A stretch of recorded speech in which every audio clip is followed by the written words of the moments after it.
Not really. You know what I mean? I don't understand the logic. All right, good morning, everyone. Thank you for coming to our issue spotlight panel discussion. I'm Becky Belanger. I'm the executive director at the Women's Fund, and I'm really delighted to welcome you here today for the first part of our Women's Fund Luncheon Day. Many of you will be staying for our keynote presentation with Dr. Ann McKee. And I have to say that I struggled a little bit. We were so excited when Dr. McKee agreed to speak at our event.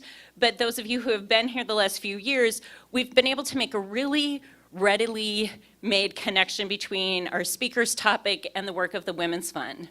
And frankly, I was struggling a little bit and how I was going to make that connection with Dr. McKee.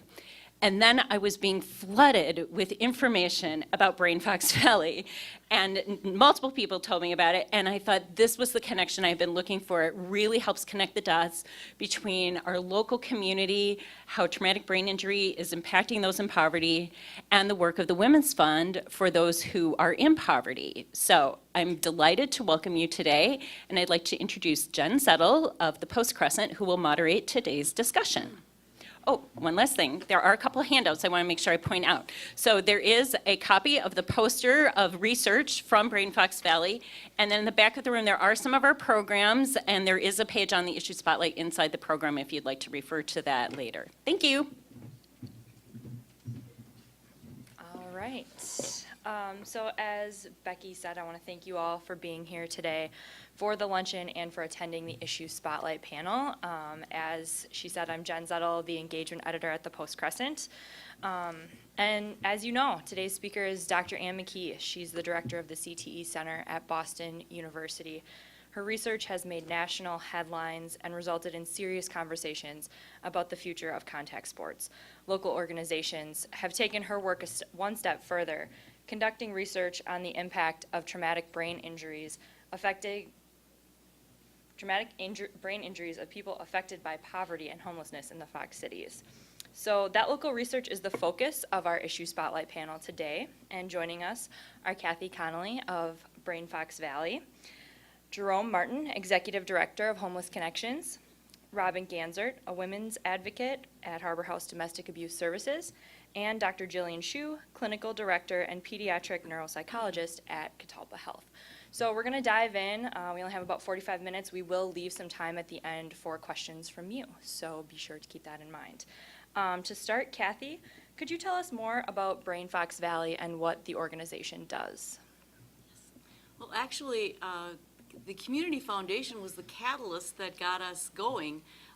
In 2014, March of 2014, a donor or donors came to the Community Foundation with concerns about poverty and homelessness within the area and how traumatic brain injury is a root cause or a part of that, and wanted the Community Foundation to really begin to look at this issue. So they contacted Dr. Tom Tatlock and Jerome for some, further information. And in April of 2015, a facilitator was provided, and nonprofits, medical agencies, and anyone interested in looking at this issue came together.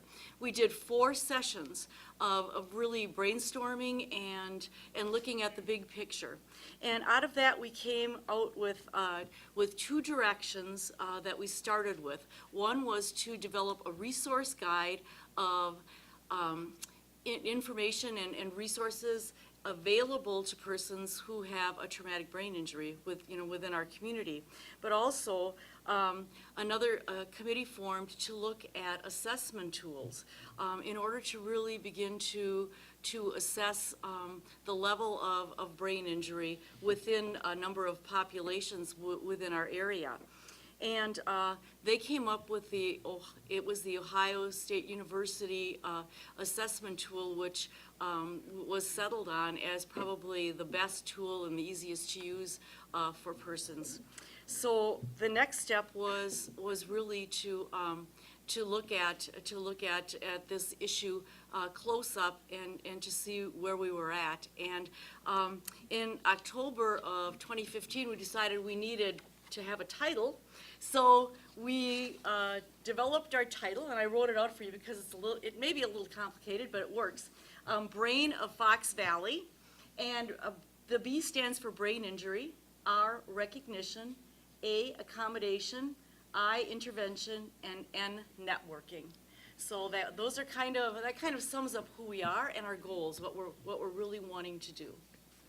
And can you speak a little bit, Kathy, about what prompted Brain Fox Valley to conduct the survey, which was on the handout back there, which focuses on traumatic brain injury, poverty, and homelessness? Yes.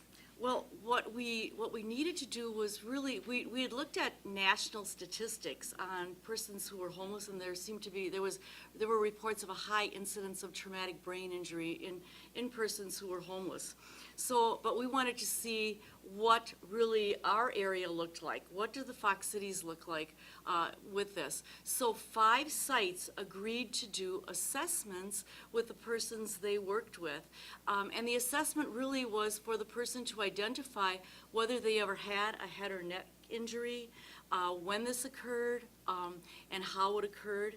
And so the 5 sites were the Homeless Connection, Fox City's Warming Shelter, the domestic abuse shelters, which would be the Christine Ann Center and Harbor House, and then the mooring programs requested that they also do this because they really were part of an in-home kind of process and with people, and so that's basically what happened. We really wanted that firsthand information and those statistics. Okay.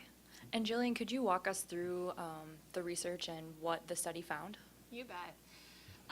So before I talk about the research, I just want to acknowledge some of the folks that made this work really possible for us. So the first is the funding to support this project through the Fox Valley Community Foundation and UW-Oshkosh as well.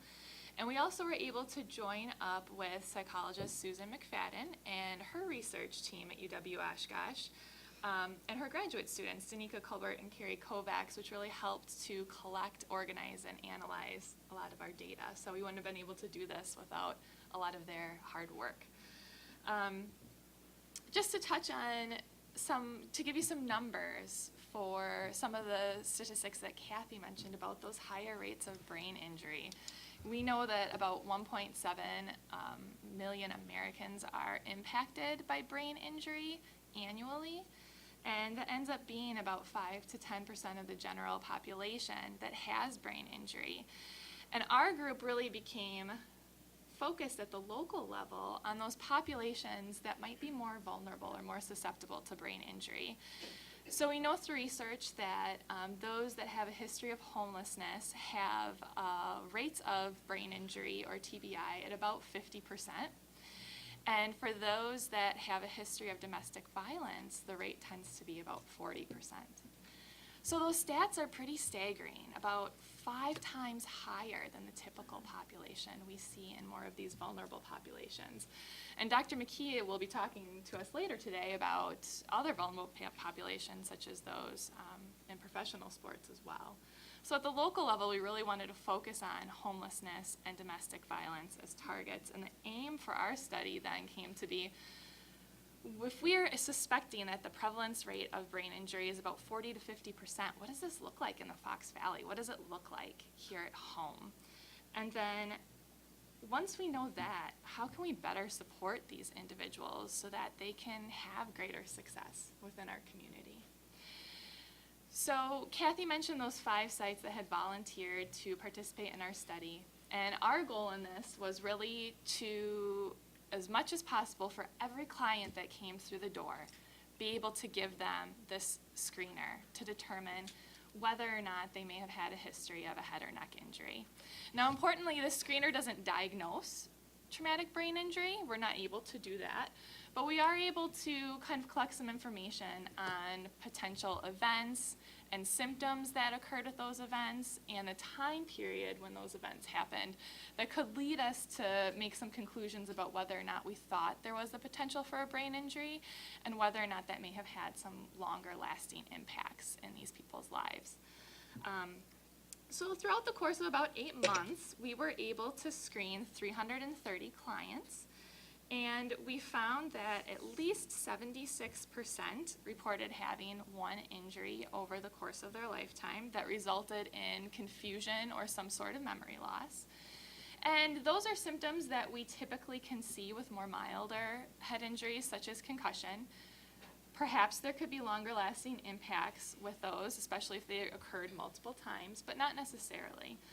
A greater marker of severity for brain injuries is whether or not there were more significant symptoms, like a loss of consciousness. And in our study, we found that about 50% of those individuals were experiencing at least one event where they had a loss of consciousness. So those stats are important for two reasons. One, I think it really highlights that what we're finding in our community is in line with some of the national statistics as well. About half of these individuals are having some sort of likely brain injuries. And the second thing that it really hits home is that, there's really a need for a standardized screening approach. Before we trained individuals at these sites to be more aware of brain injury, and before we trained them on how to use a standardized screener, we said, hey, using your typical process and your current procedures, just think about for every client whether or not you believe, based on the information you have, that they have sustained a brain injury. And so they did this before this study even began, and we screened 330 clients and found that the rate of brain injury was around 12%. So we went from catching 12% of these individuals to catching a rate of 50%. So this is an 80% increase in identification just by using this standardized measure. So it really has allowed us to better identify these individuals, and that gives us a much stronger chance to be able to put in support and accommodations to improve their lives. Great. And now Jerome and Robin, can you talk a little bit about how your organizations are using the research in your work with clients? Sure. At Homeless Connections, we started doing some work around traumatic brain injury, I think even before I arrived, like in 2009 and 2010. We were screening people during our assessment process, and we had done some staff training at that point, and we've done some in-service training since then. So need the microphone? Okay, how's this?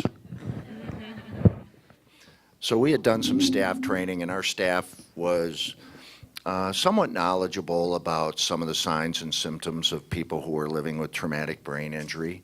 And we had some basic understanding of some accommodations that might help those that are staying with us. But as time goes on, staff turns over, and you hear the same research. As Jillian mentioned, more than 50% of the people who are experiencing homelessness have at some point in time in their life experienced a traumatic brain injury. But I think when we started doing a more consistent screening of those that were coming through our doors, and our staff was involved in the screening process, and they were identifying clients, and they were learning firsthand how these brain injuries have impacted their life. And so I think that really hit home with our staff. So now we're more in tune with people who are coming through our doors. Number one, we know within their first few days of stay whether or not they have sustained a brain injury. And we know how it impacts them, which allows our case managers and our house supervisors to have a dialogue with them on how it impacts their life and what accommodations we might be able to make or help them with to make their stay and transition to permanent housing more successful. And so I think our staff their awareness has increased. We can better address client needs on an individual basis and make necessary accommodations to make them more successful. Something as simple as one day I walked out of my office into the men's common living area, and there was a young man.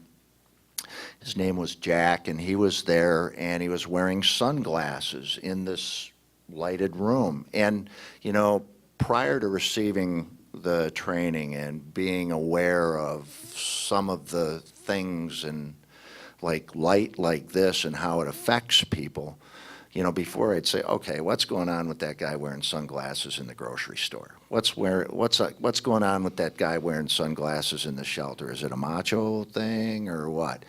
You know, now having that knowledge that, oh, I wonder if he's having a problem with the lighting in the room. So I asked Jack, I said, Jack, why are you wearing sunglasses? He says, man, I sit under this light for very long and I get a headache. It's really bothersome to me. Gives me the opportunity to go to Jack's case manager and says, hey, I just saw Jack sitting in the living room wearing sunglasses. Have you assessed him for a traumatic brain injury? And if so, did it come up? And it came up, and it's like, oh, okay, that's good. So we're making, you know, some of the accommodations is what we really find with a lot of our clients is that they have a pretty significant memory loss. So we're doing things to help make sure that they make their doctor's appointments. We're giving them planners and calendars and helping them make sure that the things that they need to get on their calendar are on their calendar. And then we're giving them reminders just to say, hey, just remember you have this doctor's appointment on this date at this time. So our staff is more proactive in making sure that people are connected to the services that they need to be connected to and are getting the accommodations that will help make them successful. Thank you. And Robin? Sure. I'm going to echo exactly what Jerome just said, but I'm going to talk more on a client level, personal level of my experiences in doing surveys with the women at Harbor House. First of all, I think women minimize the impact. I remember doing a survey on a client that was strangled to unconsciousness and her head banged in the tub where she couldn't remember anything. She minimized her experience because she woke up and she seemed okay and everything was fine. But there was a lot of minimalization of her trauma.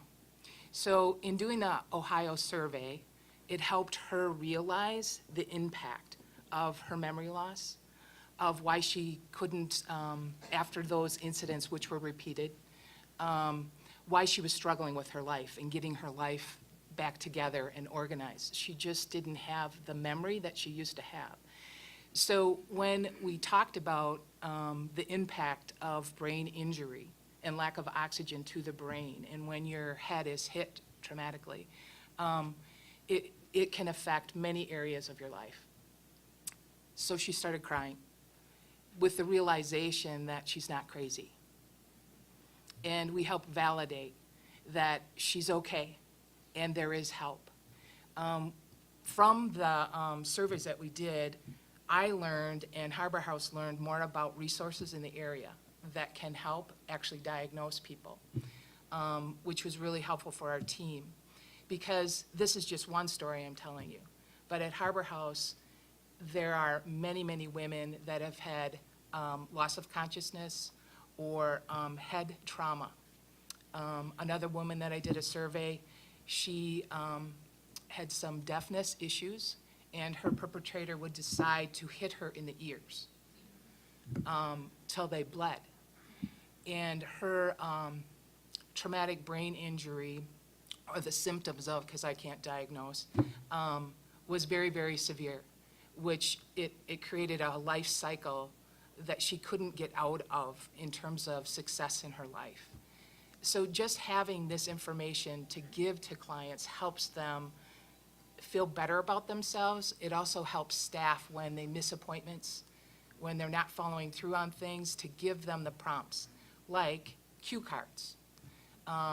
One of my clients, I said, why don't you on the back of your bedroom door put a calendar along with what you're supposed to do for each day in bold print, so before you leave and open that door, you're looking at that.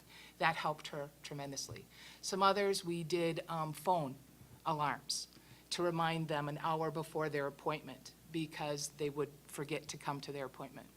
I think prior to this knowledge, there was more misunderstanding by staff, and we thought, well, they're just not really following through or cooperating or whatever, where now we're much more empathetic and helpful with little hints of how can we help you improve your life.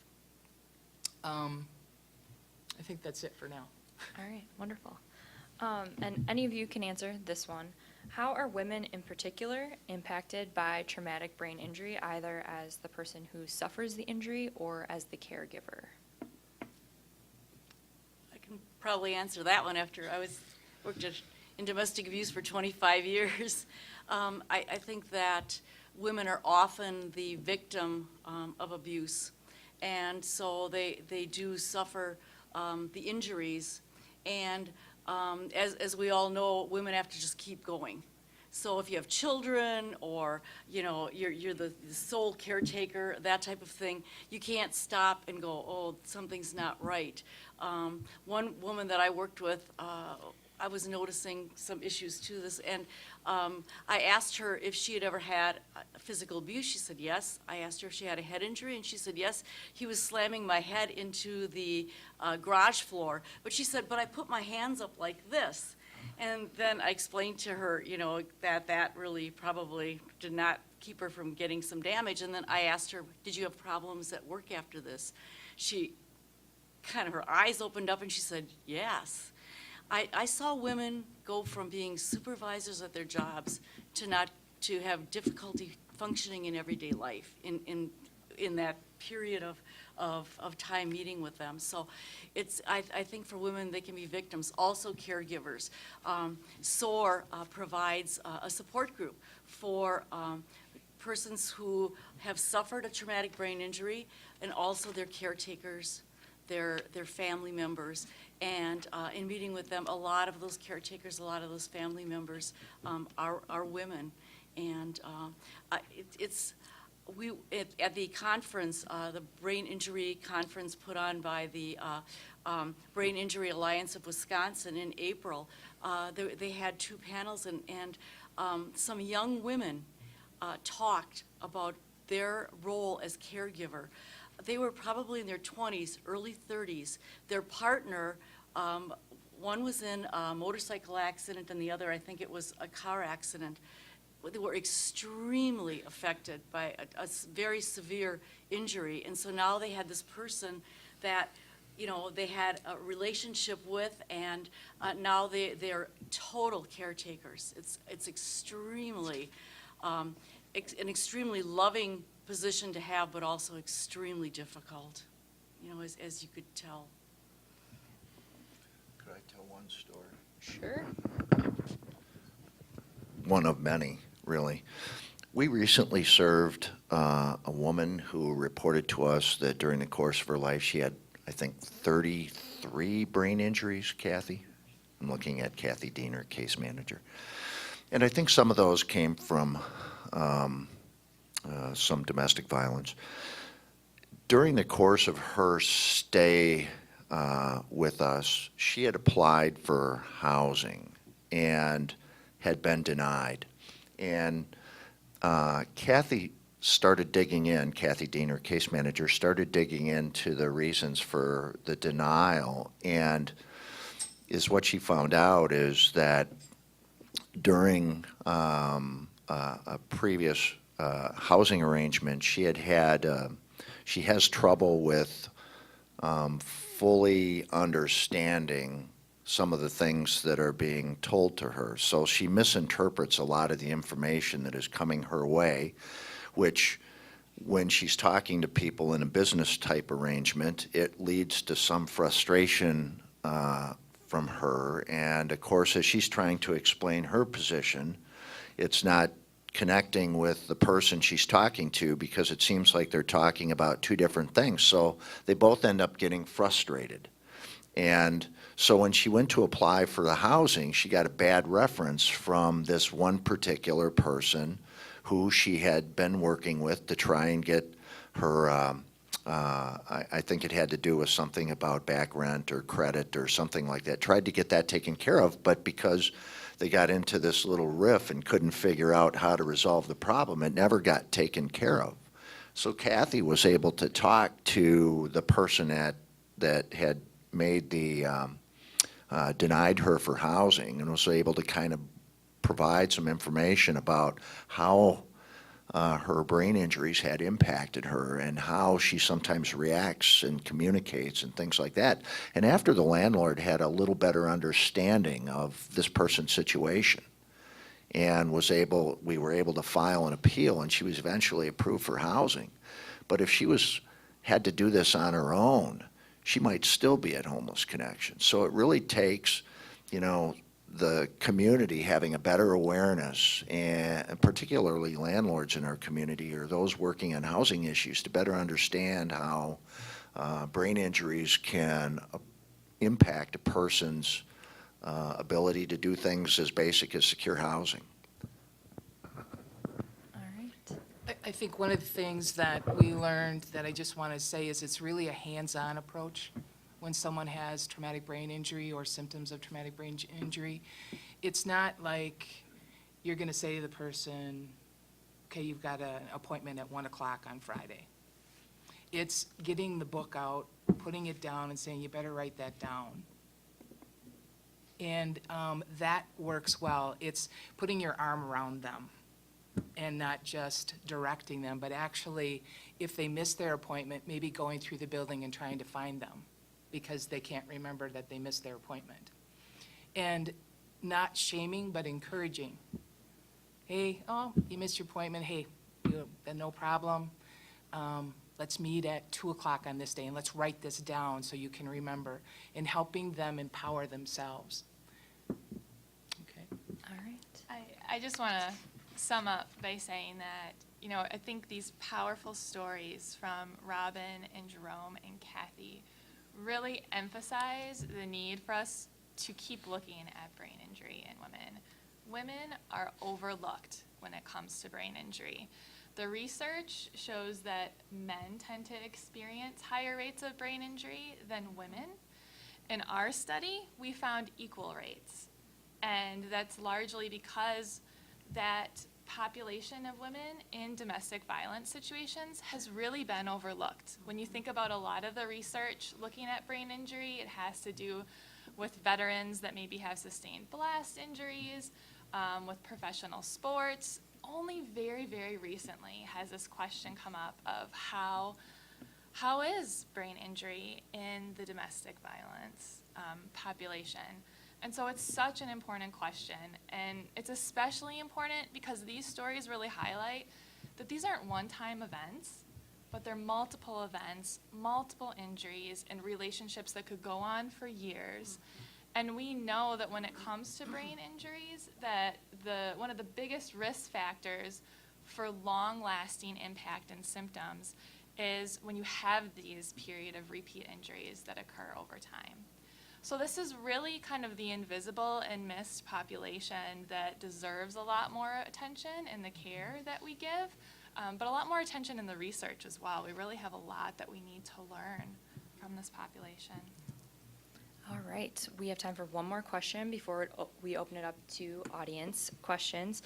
So anyone can answer. What steps can the greater community take to help those with traumatic brain injury? I think the first step is awareness. And one of the things that, and to provide help for persons who have traumatic brain injury, the two really go together because we're not going to get the services that people really need until the awareness is there, to people understand how prevalent this is. I've been saying for a couple of years now, since we began meeting every month, it's like opening Pandora's box. I mean, we started off with this small little idea, and it just, I mean, my goodness, we keep uncovering more and more, and so I think that those are two of the very important things. We've looked at some models that other states have, Minnesota, Colorado, some models of programming they have that could be helpful. So I think the other thing is we're going to need some money from the community. Might as well lay it out there. Okay. It's good to be candid. Brain injury is really the invisible injury. It's often not noticeable, we can't see it, and it comes out sideways a lot of the times. Individuals with more moderate or severe brain injuries that are going to have long-lasting impacts we see in the stories that have been shared that it affects their organization, it affects their attention, it can affect their ability to control their emotions. And so often, these are the individuals that get mislabeled as being deviant, problematic, incapable of following through. And there's a lot of stigma that's associated with that. And being able to identify brain injury really completely changes the way in which our community can understand these individuals and help them. I really liken it to the Americans with Disabilities Act. You know, when we think back to that act, our community and our society changed as a whole to be able to improve the accessibility for individuals that did have any disabilities. And a lot of that was focused on the physical, right? Developing ramps, closer parking, those type of things. One of the main goals with Brain Fox Valley is to think about how we can do that same thing for individuals with brain injury. How can we create a seamless process where we better understand what the needs are, what the accommodations should be? And for a lot of individuals with brain injury, especially ones that are more severe, one of the main symptoms is having a limited awareness of what they don't know or what their symptoms might be. And that really calls for a need for us as a community to act, to create an environment where we can provide accommodations and they can be in any environment, regardless of where that individual is, that we can be sensitive in identifying that, and that we can implement those things so that it doesn't rely on the individual to be aware and then to have to put the accommodations in place for themselves. Thank you. Any questions from the audience? Yes. I have a question. Is there any evidence that some of the, at least maybe a big part of this population is doing self-medication? Because they don't go over their fear of, they take medication, they get addicted, and they have never been identified. And at least I found that when I worked in the operations, you know, there was a lot of drug addiction, and you looked a little deeper, there were a lot of abuse and a lot of brain injury, like what we call it today. But at that time, it wasn't recognized at all. And I wonder if you find in that population a lot of that self-medication. I'm sure Jillian knows the data on that. I anecdotally can tell you, yes, there's a lot of that. And I think as Jillian was talking, it reminded me of one client that I always think of when we start talking about traumatic brain injury. Some of you have maybe heard me tell my story about Ron. Ron is somebody I've known for a long time. Prior to joining Homeless Connections, I worked in law enforcement for 26 years, and I knew Ron from that role. And, you know, Ron was often self-medicating. You know, from the law enforcement perspective, he was an alcoholic, he was a drug abuser, he was violent, he was experienced a lot of housing instability. Our field staff would have frequent encounters with Ron, and they didn't go well. They usually resulted in some sort of pretty significant use of force to take him into custody. And when I joined Homeless Connections, our outreach staff had been working with Ron, and he had just gotten housed. And, you know, what I didn't know about Ron, and after I got to know him a little bit, I found out that when he was a sophomore in high school, he was hanging upside down from the goalpost at his high school to show off to the girls' track team, and he lost his grip, fell down, hit his head, and became unconscious. And if you look at his life, you can see that his trajectory started to change. And honestly, the community thought that it was alcoholism. But like with a lot of our clients from all of our organizations, you start really unraveling that, and it gets down to things that we thought were mental health, maybe alcoholism, or traumatic brain injuries. And so Ron, ever since we learned that his lifestyle has probably been more the result of a traumatic brain injury than mental health or alcoholism, and we were able to plug him into a system of care that better supported that, he's been doing great. No incarcerations, He still drinks, but nowhere near as much as he used to. He's been stably housed now for like 7 years. And so what a change, just getting him into the right system of care. And I think that's what our community struggles with right now is we can screen at Homeless Connections. We've been screening for years, but it's then what? We can do accommodations, but then what? And I think that's where I'm really excited about the work that Brain Fox Valley is doing, because it will help us spread the awareness in the community and help hopefully create a system of care that better supports people who are living with brain injuries. You somewhat touched on a question that's been going around my head is, do we have any statistics yet on the number of individuals we're seeing at the adult level? How many of them, both male and female, were student athletes and potentially receiving some of those early brain trauma at the age where they were still developing? Jillian? Sure. That's a great question, because it really highlights the importance of looking at the whole lifespan and especially looking at childhood. So we know specifically in the homeless population that their first time of brain injury typically occurred before their first episode of homelessness, and it often occurred during childhood.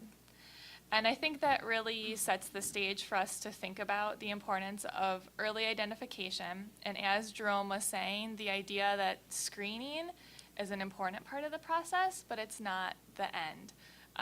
A lot of these kids really experience changes in their thinking and learning, their emotional and social functioning changes. And so it really can set the stage for this cascade of impact that we can see as they develop and mature and move forward. And so there's really a need for these kids and their families too to get important information on what brain injury is, how it can impact these factors, and to just get emotional support for coping with that, adjusting to feeling different in a lot of ways and kind of coping with those changes moving forward. So in a past life, I was a speech pathologist who worked on a rehab unit, worked a lot with the TBI population. My question is, probably more to you, Kathy, are there initiatives or efforts to work with perhaps the hospitals or the concussion specialists that work with the athletes or the people that are coming out of the rehab units with these injuries, so they don't go down the trajectory that you talked about, Jerome, of having not having the resources or understanding what the resources are out there, that we can get up in front of it so that they don't go down that path? Well, and that's really our hope. Our hope is that, and we do have people from Theta Care and Affinity and those agencies, neuroscience, on our committee. So we're hoping, right now it's so hard because we want to be there, but we have to go step by step. And so our next step is really to do, we're hoping to do some focus groups at the beginning of the new year and really get a direction going and possibly a position, maybe created and hired to be our next step to reach those levels. But again, I really believe it's awareness. That's our key thing right now, is to get the community aware. So we're so happy you're here. I'll just add to that Brain Fox Valley is really a multidisciplinary group, and I think that's what makes us so unique. I can say, coming more from the medical community, that Catalpa Health has really served those with brain injury since we've been formed. And we do that initial screening. We could provide that ongoing emotional support. There's really a disconnect between the medical community and then what happens when individuals face challenges that might put them in shelters. And so for myself, Brain Fox Valley was really the first opportunity to get connected to all of you in the community. And I think that connection, like you were saying, Kathy, that communication is what's really going to help to make sure we kind of have these warm handoffs from the initial diagnosis and initial stages of treatment or rehabilitation to okay, so how do we generalize these skills to daily life so we can prevent some of these situations from happening in the first place? Go ahead. Yep. Thank you. I'm with the Alzheimer's Association, so my question is, have you identified other health issues related to these brain injuries that are ongoing, that are, health, maybe heart, diabetes, Alzheimer's, dementia, with the people that you currently screened? Want me to take that one? You, doctor. This question and the one that was asked earlier really kind of highlight how brain injury is complex. And there's a lot of layers to it, right? We have the aspects in thinking about substance abuse and self-medication. We have the considerations of longer lasting impacts and whether we can see an earlier onset of dementia in these type of cases. These are often individuals that have experienced chronic stress or trauma, and thinking about the impact that that has on brain development if it's early on in life, but just in general thinking about the impact that it can have on the brain if it's long-standing at any point in life. And so I think that this is a really complex population where we're focusing on brain injury today, but there is really a web of other factors that are often going on. And with brain injury, we can have subsequent consequences as well. Individuals with brain injury might have seizures, for example, that could contribute to other medical complications that could come farther down the road. So brain injury can be the start to sometimes more complex medical issues. It can also be the case that brain injury occurs within a picture of issues that were going on even prior to when that injury might have happened in the first place. Well, and one of the things, just to toss in one little quickie, one of the things that we do that is being uncovered definitely is that brain injury and Alzheimer's can be connected. Elderly persons with falls and previous brain injury that does then begin, just like the football players, lead to Alzheimer's symptoms and things. So we do have Dr. Susan McFadden on our group, and I know she's going to keep looking at that with us. So. All right. Go ahead. For those of you that work with women in domestic violence situations, in what percent of the cases would you say where the abuser also harms the children? I'm a school psychologist, so this is an important issue for me to know that sometimes it's not always just the spouses that get injured. In our surveys that we did, the children were not included. But that is an excellent question. I can share from my experience in working with women that yes, just watching, if a child is listening in the room and can hear the trauma outside and the screaming and yelling, that's traumatic. Not that that's a brain injury for them, but that affects them. And then if they are in the room actually visualizing it, that just increases the trauma for that child. But often children get in the way and are used as pawns for someone to control that other individual to do what they want. I'm going to whatever if you don't do this. And yes, children do get hit. We had one boy.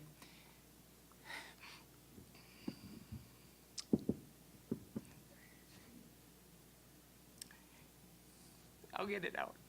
Robin, this is a He- very important issue to me Yeah. too, which is why I asked, so I get it, I understand. I'll just explain. We had one boy that his job was to pick up the dog poop, and he missed a couple piles. So the perpetrator picked him up and shoved his head in the poop and proceeded to hit him.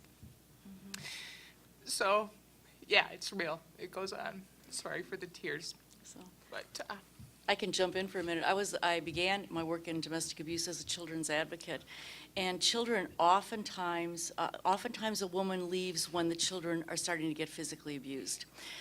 Sometimes the woman is physically abused because she's trying to deflect to try to stop him from physically abusing the children, gets in there to protect the kids and then is abused. And sometimes the kids will receive physical injuries because they're stepping in trying to protect mom. So it's a very complex and very serious type of family situation. Everybody gets affected. All right, we have time for one more question. I'm gonna go over here. Coming from the business world, listening to what you're saying and some of the people we have working with us, I'm wondering if there would be a way to get to the business, retail, restaurant, whatever, because we have people there that we know are having a problem at home, and what you're saying, I can think of 2 people at our work that I bet you they're having the same issue, and we should treat them a different way and get them help, because we do have resources to get that with. So, Is there a way to get to, like you're saying, to get it out to the public, is there a way to even talk to all the HR people maybe in a lot of the businesses to bring it up with them? we have done trainings with HR. Do you want to talk about Goodwill and some of the other organizations that have been a part of our? Yes, we certainly, our hope is that we're going to continue to do outreach. As like I say, we'd like to be there, but we have to start here. But we certainly want to get information out. Goodwill is another agency. I think doing trainings with staffs, with HR people, so that they understand. There has been material put out for businesses and companies on how to work with employees who have traumatic brain injury. If you go on the internet and just Google that, you'll find that there is information. So it's out there. It's just, again, creating the awareness and creating and educating. Did that answer your question? Was that? Yeah. See, I think a lot of it is that we didn't realize what you're saying now makes sense if I would have thought back more to what was happening in her life, that this could be happening to her, and before we give her another 90 days, we got another way we could help her, and then she's not going into this, system and everything, and to kind of catch it before it gets really, really bad, and try and help her from the get-go. But I never thought of what you're saying, that it could be that issue more than it could be anything else. It's very possible. The first phase of our work has really been on screening, and then once we have that information, how do we inform others with it? How do we inform staff? How do we inform clients so that they can make decisions and supports with that information? Phase 2 of our work is really focusing on, okay, so now how do we set those accommodations, and how do we provide transitional care? As these individuals are gaining success and stability, as they're moving out into the community, gaining employment, how can we make that handoff so that there's awareness and support right there? And I think a big part of phase 2 is going to be doing exactly the question that you asked, going out into the community, providing workshops, providing trainings, really getting the awareness of brain injury out there so that organizations have the ability to take that information home with them and implement it into the day-to-day workplace. All right. One of the things I'd like to say is that if you have an employee that you are noticing some behavioral issues, and if you want to have that talk with them, or if that's appropriate, but send them over to Harbor House. We have walk-ins at any time, from 9 till noon or 1 to 4. We are always on shelter coverage, and we're open 24 hours a day. So they can talk with an advocate and get some of their needs met. If that is helpful, yeah. And as an advocate, I went on to work sites a few times too to meet with people right there, as long as you can get provided a private area to meet with them. We're extremely confidential, so. All right, unfortunately, we're all out of time. Don't want anyone to be late for the luncheon and Dr. McKee's talk. I'm sure that Becky would be very unhappy with me about that. So thank you to our panelists and for informing us about the great work that you're doing.